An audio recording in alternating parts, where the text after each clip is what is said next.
Good morning, everyone. Good morning. On behalf of the New Bedford Civil War Roundtable, I would like to welcome you to our annual Memorial Day service at Rural Cemetery.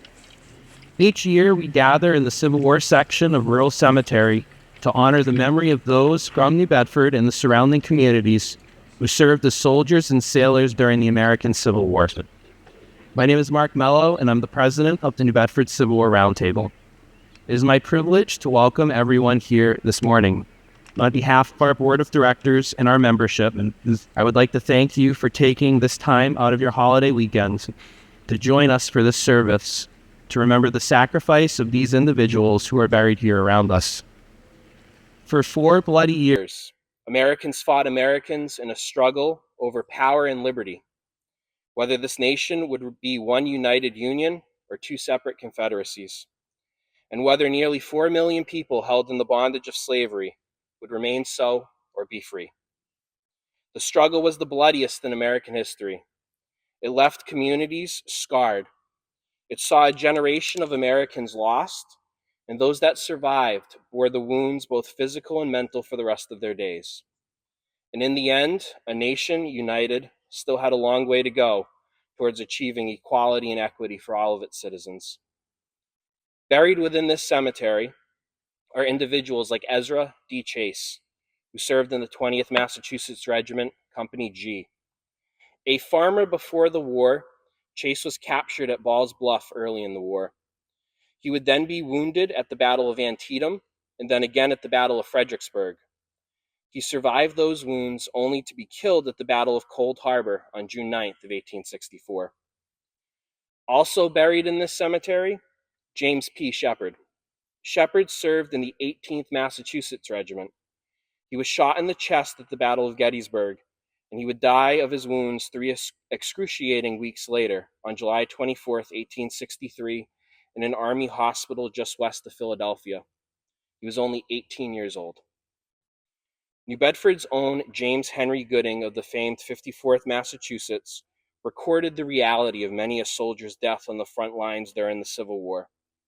His words are as timeless as they are true. Writing to the New Bedford Mercury on September 5th of 1863, Gooding stated, "It is now an ordinary spectacle to see stretchers passing, with blood trickling through the canvas, with some poor fellow who was wounded on picket or assisting the engineers. That is the last we ever hear or know of it. They are borne to the grave, and all the news-devouring people think is, oh, that's nothing. Why don't they have a great big battle so we can have a respectable list of killed, mangled, and missing? But the relatives and friends of the patriot soldier who was killed or wounded by a chance fragment of a shell or a sharpshooter's deadly aim are apt to feel as bad as though the victim died on the ramparts waving a battle flag. A man dies nonetheless gloriously, standing at his post on picket or digging in the trench. His country needs him there, and he is as true a soldier as though he were in the thickest of fray." End quote. This morning, as we take some time out of our busy holiday weekend, we remember the lives of those who fought and died during the American Civil War, fighting for that core, fundamental truth that all human beings have value. In a country continually torn by division in our own time, let each of us here this morning remember that as President Lincoln reminded those gathered in Gettysburg, Pennsylvania in November of 1863, that there is still a great task remaining before us. I now invite you to please stand if you are able and remove your hats for the presentation of the colors by Company A, 3rd Rhode Island Heavy Artillery, Sons of Union Veterans Reserve, and then please join me in the Pledge of Allegiance.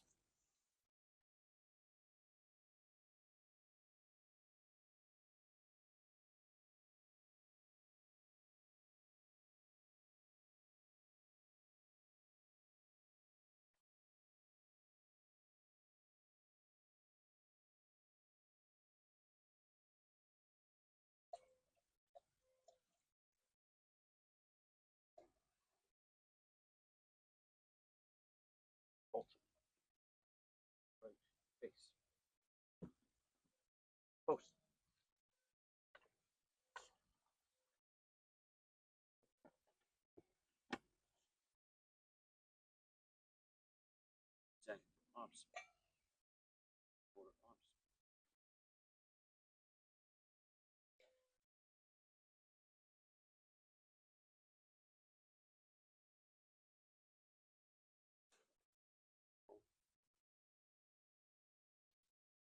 I pledge allegiance to the flag of the United States of America and to the republic for which it stands, one nation, under God, indivisible, with liberty and justice for all.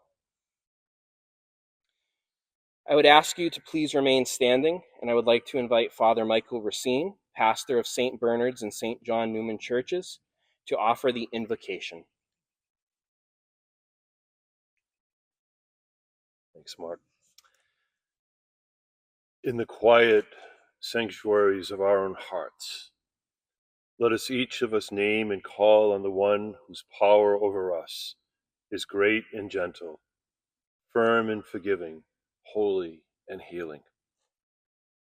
You who created us, who sustain us, who call us to live in peace, hear our prayer this day. Hear our prayer for all who have died, whose hearts and hopes are known to you alone. Hear our prayer for those who put the welfare of others ahead of their own, and give us hearts as generous as theirs. Hear our prayer for those who gave their lives in the service of others, and accept the gift of their sacrifice. Help us to shape and make a world where we will lay down the arms of war and turn our swords into plowshares for a harvest of justice and peace. Comfort those who grieve the loss of their loved ones, and let your healing be the hope in our hearts. Hear our prayer this day, and in your mercy answer us, in the name of all that is holy. The peace of God be with you. Amen.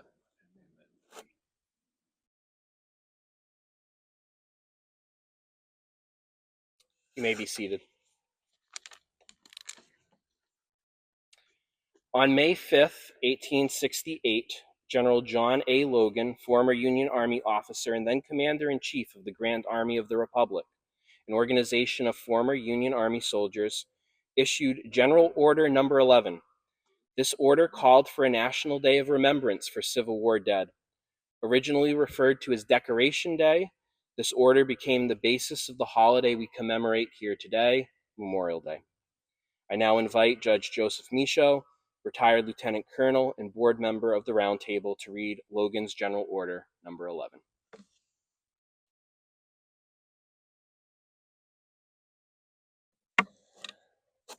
Attention orders. Headquarters, Grand Army of the Republic, Washington, D.C., May 5th, 1868. General Orders, number 11. 1. The 30th of May, 1868 is designated for the purpose of strewing with flowers or otherwise decorating the graves of comrades who died in the defense of their country during the late rebellion, and whose bodies now lie in almost every city, village, and hamlet churchyard in the land. In this observance, no form of ceremony is prescribed, but posts and comrades will, in their own way, arrange such fitting services and testimonials of respect as circumstances may permit.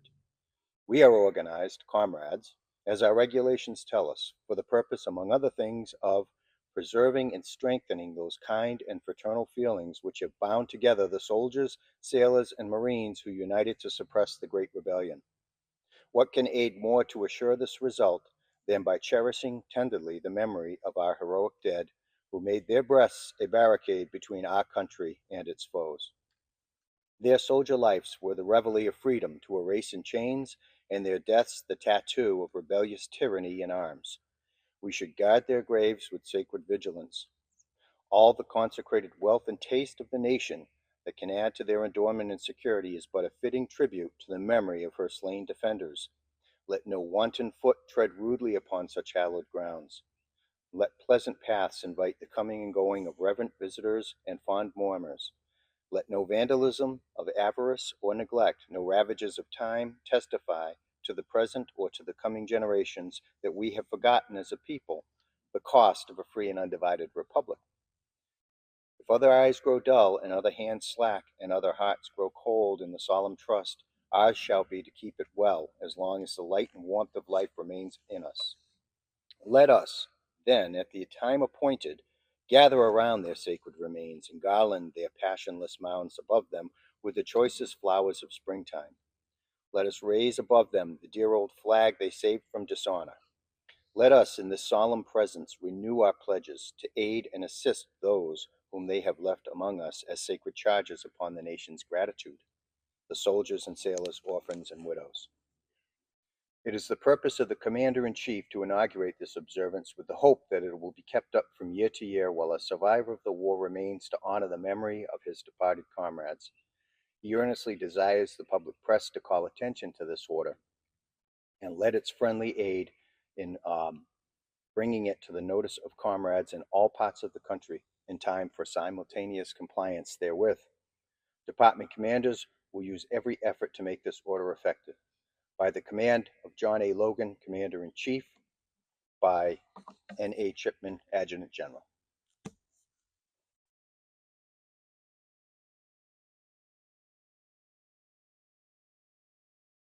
Thank you, Judge Michaud. I would now like to invite Mayor John Mitchell, the mayor of the city of New Bedford, to provide a few remarks. We are always very lucky and appreciative to the mayor and the mayor's office, especially folks like Melissa, who helped to facilitate this with the Parks Department to get all of the beautiful flags strewn here set here across this plot in the cemetery. So we are always appreciative of the mayor and the mayor's office for their support of this service each year. Mr. Mayor.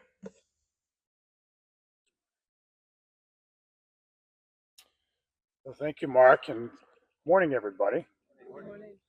And before I begin, I do want to echo and maybe just expand upon the words of gratitude that Mark just expressed. The Department of Public Infrastructure did a lot of work to make this plot look just so, and the entirety of Rural Cemetery as well. It looks great as it should, and they put in a considerable amount of time and effort this time of year to make it look that way. I want to thank also the Civil War Roundtable for what you guys do. It's Mark, of course, Pete, Joe, Bob, all of you for the effort that you put in so that we can hold this reverent event every year at this particular place. We keep coming back. This is a good crowd this year. For those who are watching on camera, I can attest it's a good sized crowd. I also, by the way, I hasten to thank the City Council. James Roy from the City Council is here. But we keep coming back to this site because there's something so compelling about the Civil War and its legacy on America, and its legacy here in New Bedford is symbolized by the gravestones here, and this itself is hallowed ground in so many ways, and it's hallowed ground because we treat it appropriately that way. But there are many reasons why the Civil War in particular is something that we keep coming back to. Right? We're not just a collection of history buffs, although I count myself among those of you who consider yourselves to be history buffs too. We all like to geek out on points of fact of history, but it's a lot more than that right now. I do appreciate I'm with kindred spirits here, but it's a lot more than that. The Civil War is compelling for lots of reasons that are inescapable and unambiguous. The stakes were high. This was one of the world's great sectional conflicts, right? Splitting an entire nation, a growing nation, in half, and along a jagged line that ran more or less close to the Mason-Dixon line. That's part of it. The stakes were high because what was in play was this open question whether a republic so large could govern itself. That was not a settled question in 1861. That wasn't a settled question at the signing of the Declaration, whose anniversary we're about to celebrate, the 250th anniversary we're about to celebrate. It's an open question, and it's really a question sort of fundamental to the human condition. Can people govern themselves? Can they assure their the freedom of their brother and sister without resorting to violence, without resorting to the worst their worst impulses. And so that was put to the test, as so eloquently explained by President Lincoln at the time. So the stakes were high. And then, the second big reason, to my mind, was the outcome. This was the largest bloodletting before or since of Americans. Over 600,000 perished in that 4 years. And there was a point, it wasn't until the mid 20th century until all the other American wars combined added up to as many combat deaths as the United States Civil War. So there was that. The United States lost a big portion of its population in those 4 years. And then, of course, there's Lincoln. Um, uh, to my mind, if you polled it, I suspect even today, most people would say that, or more people would say that he is the greatest of Americans than anybody else. Someone whose transcendent leadership got this country through unprecedented strife, but who at the same time spoke so eloquently about what it was all about. And so we keep coming back to that. And if you look at today, the people who write about Lincoln and think about Lincoln, they're all every political persuasion, and yet they keep coming back to his example as a leader, as somebody who thought strategically, communicated very clearly, and had a very clear moral compass. So it's all those reasons we keep coming back. But there's also one more thing I would add, and that is what it was about in terms of what we as humans value, right? What do we care about the most? After the Second World War, in the 1950s, Winston Churchill, who was also a prolific historian himself and a prolific writer, wrote a multi-volume history of the English-speaking peoples. And his comment about the Civil War, I think, is very telling. He called it the noblest and least avoidable of all conflicts on record.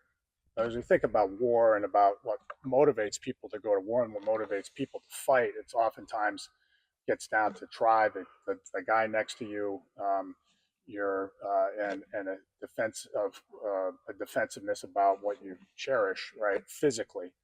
But there was something different about the American Civil War. It's not to say that those motivations didn't exist, but it's to say that there were other things at work, that the men who, and in some cases women who fought in that war, or certainly were back home supporting them, all understood there was something greater going on, something about the values that were enshrined in the Declaration. And so today, as we celebrate, as we pay tribute to those who fought in the war, we are in some sense reaffirming those same values, which every generation has to do. Not every generation is, of course, going to be confronted with something akin to a civil war, sort of actual live war that they have to fight over basic principles. But it is to say that the institutions that we have as a self-governing nation, the principles that undergird them have to be reaffirmed all the time. And so for us, and I will say every year that I come here, I feel enlivened by that recommitment, and I hope everybody else does as well. It is important for us to acknowledge that there's so much has been sacrificed so that we could have institutions and the rule of law and a basic set of principles that make our freedom real and livable and actionable. So I thank all of you for your efforts in bringing us together today to have this communal reaffirmation of what we believe as Americans are our deepest and most cherished principles. And I hope for those who are watching on television that you feel the same. Thank you, everybody.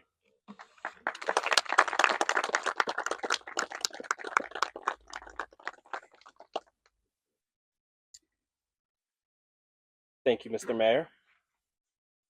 I now would like to invite Robert Bromley to the podium. Bob volunteers a great deal of time to local veterans. He is a longtime member of the New Bedford Veterans Advisory Board, currently serving as the chairman, which originally managed and restored the veterans' monuments, but he has also begun providing a broader scope of outreach to local veterans to fill the void left by a depleting number of veterans organizations in the city. Bromley is one of the founding members of the Fort Tabor-Fort Rodman Military Museum in New Bedford South End and serves as the museum's curator. Bromley also organizes the marches in the annual Memorial Day and Veterans Day parades. I now would like to welcome Mr. Bromley to the podium.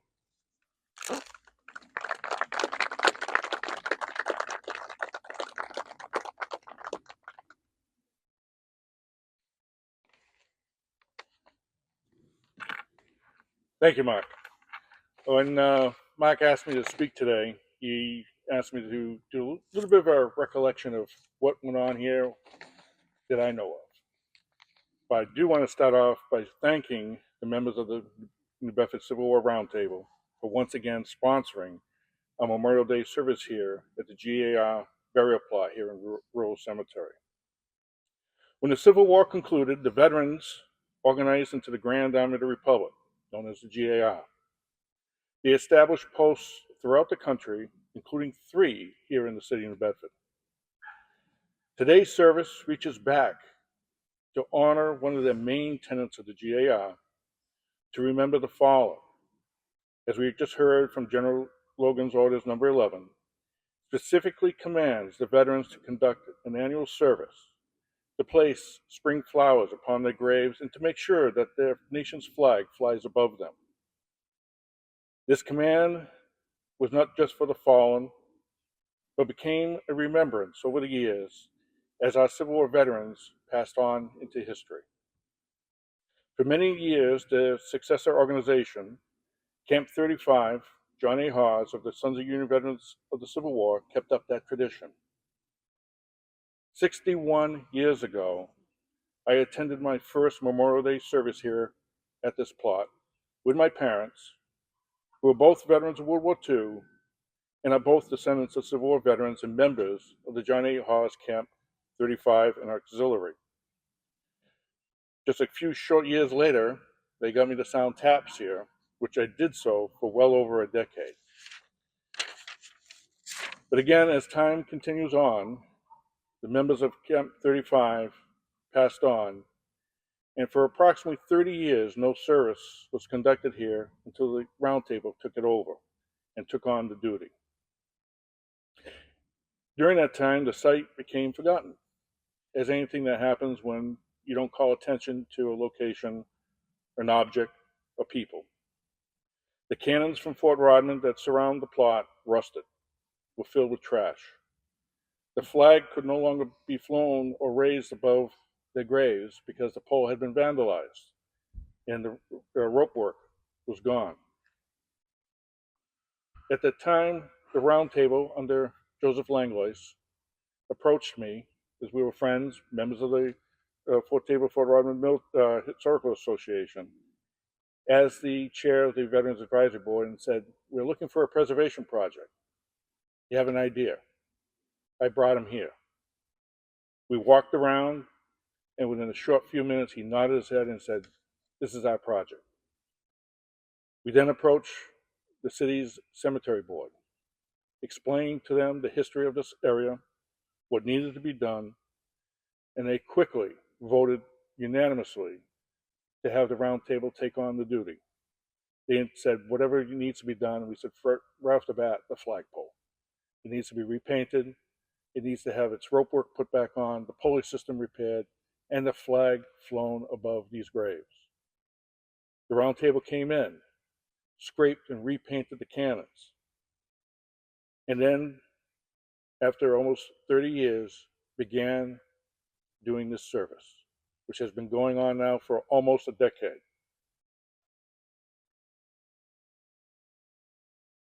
Their respect and civic pride to our country's veterans improved this plot, and with the cleaning of the headstones over this past year, continues to show their pride in their preservation projects. Their efforts and work continue the charge put forward by the General Logan's orders to the GAR veterans, to remember them, to honor them, and to make sure that a service is provided to them. Again, I want to thank the Roundtable for fulfilling that duty. Thank you.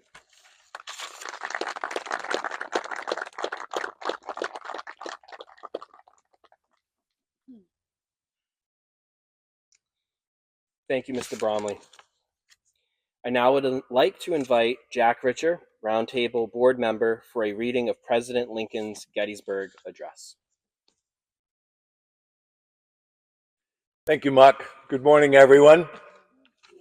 In the past, I have done this reading and given the Bliss copy. There are 5 known copies in the hand of Abraham Lincoln, and the original one that is supposed to have been read, but that's arguable as well, was the John Nicolay copy. After the speech, Abraham Lincoln gave to his secretaries copies of the address. Now, this address has 239 words. In the past, when I've read the Bliss copy, it's 272 words. So as apparently Lincoln has added on and made some changes. Most of the other copies have 272 words or 271, depending on whether you have the word battlefield as 1 or 2 words. So now I was just at a Lincoln Forum up in Vermont, and Harold Holzer, the preeminent authority on Lincoln, when he was leaving, happened to mention to all of us that there were 269 words. So now what do? I go and I get all 5 copies and start counting and counting and counting. Where did the 269 come from, Harold? The 269 come from, there was an Associated Press worker that was there that had taken a copy, and that's the number that he's using.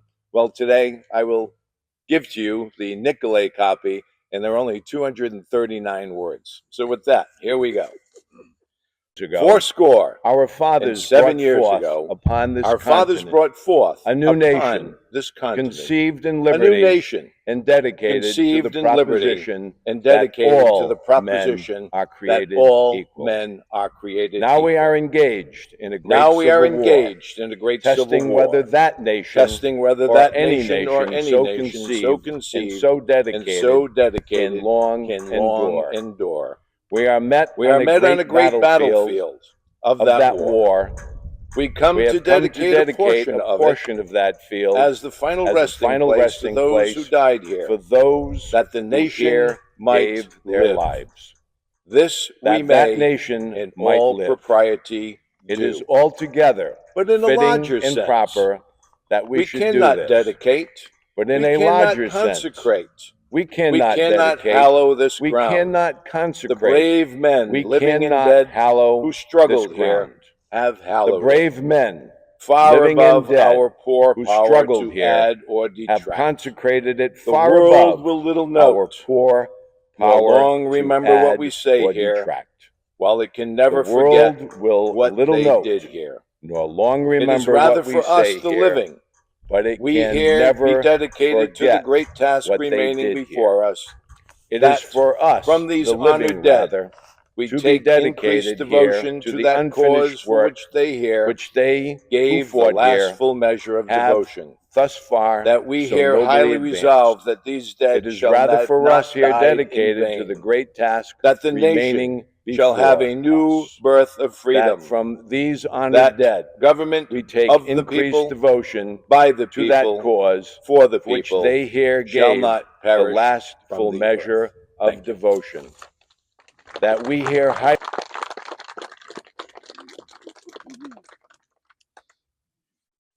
Thank you, Mr. Richer. In 1863, Walter Kittredge, a Union soldier and songwriter, penned a haunting and beautiful song called Tenting on the Old Campground, or Tenting Tonight. It was a favorite of soldiers during the war, and it is a poignant reminder of the cost of war. I would now like to invite Caroline Blaze to perform Tenting Tonight.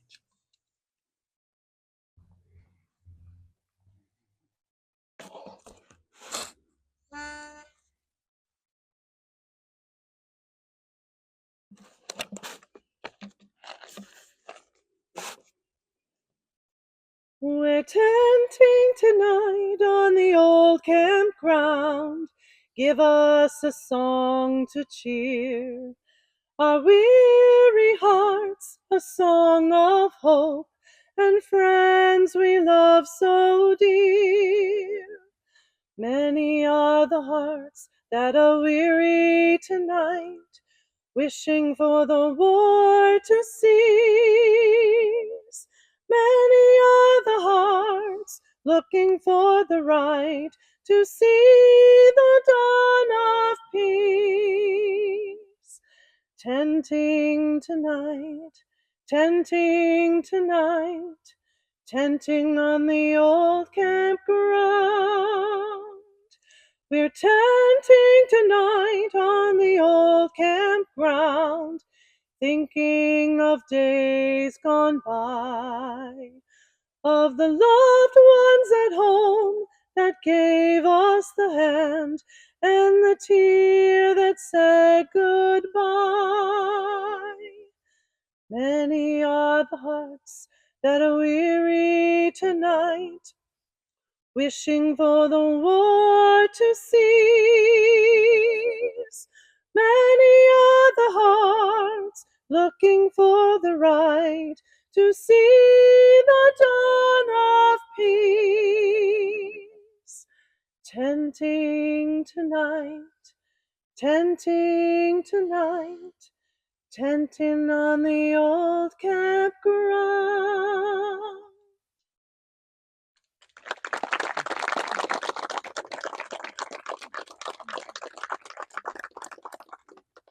Thank you, Ms. Blaze.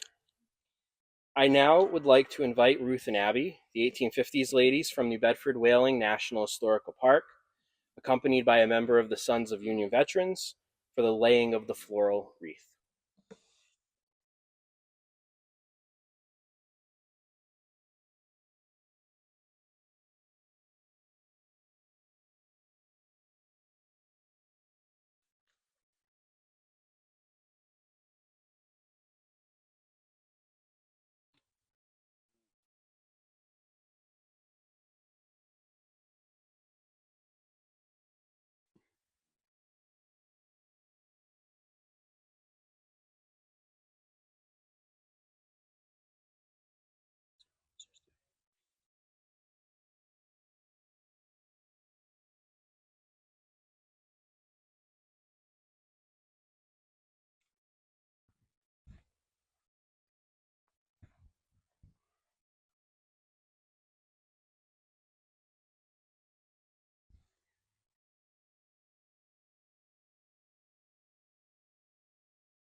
I would now invite you to stand if you are able for a gun salute provided by the 2nd Rhode Island, followed by the sounding of taps by Sergeant First Class Robert Souza, 215th Army Band, Massachusetts Army National Guard, which will be followed by a moment of silence.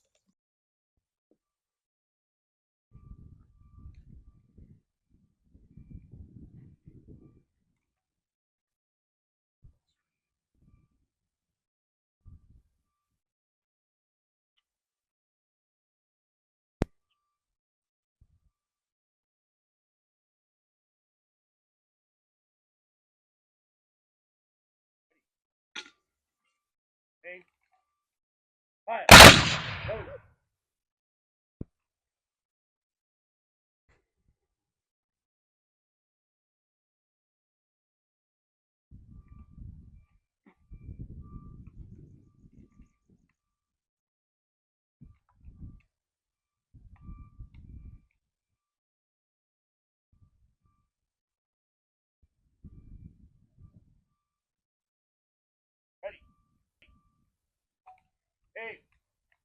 Fire. Load.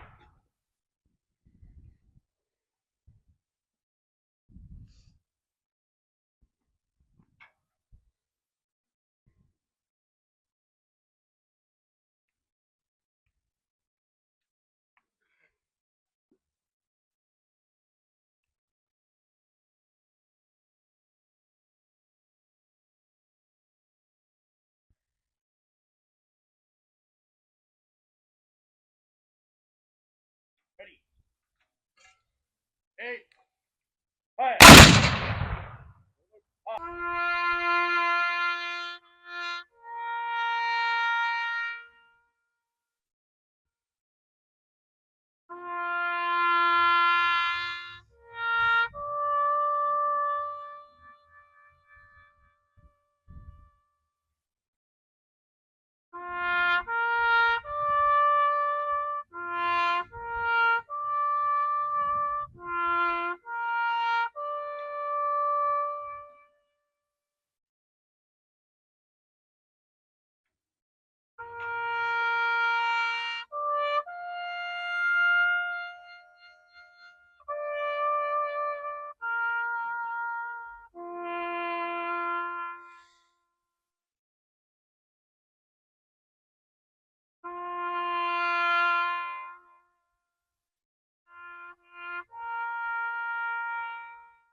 You may be seated. I now would like to invite soloist Caroline Blaze, accompanied by roundtable member Larry Roy, to lead us in the singing of the Battle Hymn of the Republic.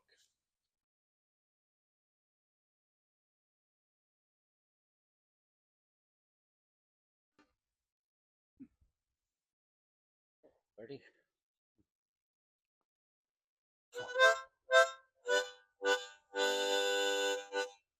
Mine eyes have seen the glory of the coming of the Lord. He is trampling out the vintage where the grapes of wrath are stored. He has loosed the faithful lightning of his terrible swift sword. His truth is marching on. Glory, glory, hallelujah. Glory, glory, hallelujah. Glory, glory, hallelujah. His truth is marching on. I've seen him in the watchfires of 100 circling camps. They have builded him an altar in the evening dews and dance. I can read his righteous sentence by the dim and flaring lamps. His day is marching on. Glory, glory, hallelujah. Glory, glory, hallelujah. Glory, glory, hallelujah. His truth is marching on.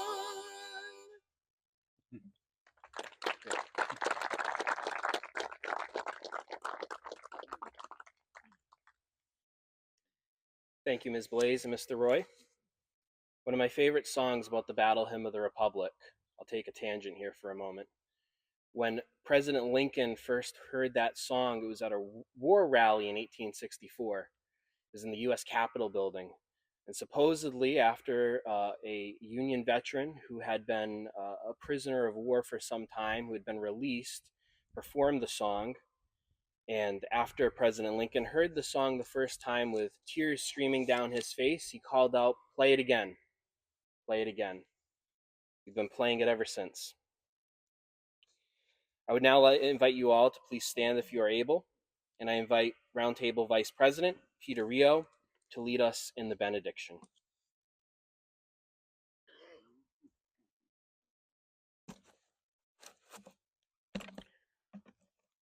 The women of Columbus, Mississippi, gathered 2 years after the war's end and lovingly decorated with elegant flowers the graves of both Union and Confederate dead. This solemn event inspired Appellate Court Justice Francis Finch to compose a poem of reconciliation. His poem was an attempt to replace a lingering expression of hatred and conflict with a natural healing, an acknowledgement of the sacrifice and quiet grief that both sides shared. His poem was entitled The Blue and the Gray, and it would become the inspiration for Decoration Day, later to be named Memorial Day.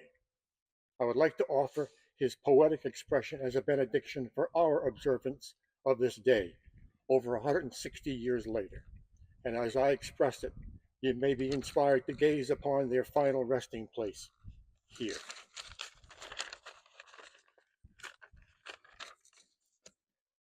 By the flow of an inland river, when the fleets of the iron have fled, where the blades of the grass green quiver, asleep are the ranks of the dead. Under the sod and the dew, waiting for the judgment day, under the one the blue, under the other the gray. From the silence of sorrowful hearts, the desolate mourners go, lovingly laden with flowers, alike for the friend and the foe. Under the sod and the dew, waiting for the judgment day, under the roses, the blue, under the lilies, the gray. The generous deed was done. In the storms of the years that are fading, no braver battle was won. Under the sod and the dew, waiting for the judgment day, under the blossoms the blue, and under the garlands the gray. No more shall war cry sever, or the winding rivers be red. They banish our anger forever, when they laurel the graves of our dead. Under the sod of the dew, waiting for the judgment day, love and tears for the blue, and tears and love for the gray. May they eternally be at rest. Amen.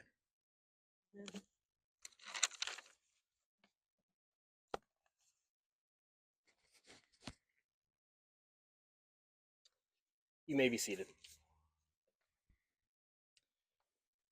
Gravestones. The interesting thing about gravestones is they are often one of the only physical reminders of people who long ago took their last breath on this earth. About a year ago, the New Bedford Civil War Roundtable undertook a project to clean the headstones which encircle us. I'm proud to report that through the funding and dedicated work of our members, and with the help of local organizations like the Veterans Advisory Board and the Sons of Union Veterans, our efforts have paid off. What once were dull, grayed, and faded stones now shine again as they should. A physical reminder of those who served over 160 years ago. We continue that service today by honoring their memory and preserving their place of rest.